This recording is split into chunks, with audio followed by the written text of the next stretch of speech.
Hi friends, welcome to VKD Times. இன்றைக்கி குயிக்காக 2 மினிட்ஸில் ஒரு தோசை சட்னி எப்படி செய்யலாம்னு பார்க்கலாம் வாங்க. அதுக்கு ஒரு ஜார் எடுத்துக்கோங்க. புதினா ஒரு 1/2 கப்பு, தேங்காய் ஒரு 3/4 கப்பு, புதினா வதக்க வேண்டாம், பச்சை மிளகாய் 2, உப்பு கொஞ்சம், இதெல்லாம் கொஞ்சோண்டு தண்ணி ஊற்றி அரைச்சிட்டு வந்துடலாம். சட்னி அரைச்சிட்டு வந்தாச்சு. இப்போ தாளிச்சுக்கலாம்.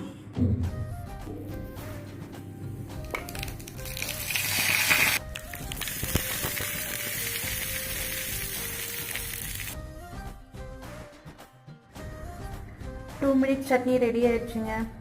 நீங்களும் இதே அளவுக்கு செஞ்சு பாருங்கள், செம்ம சூப்பராக வரும். தோசை சட்னி ரெடி ஆயிடுச்சு. Okay friends, next video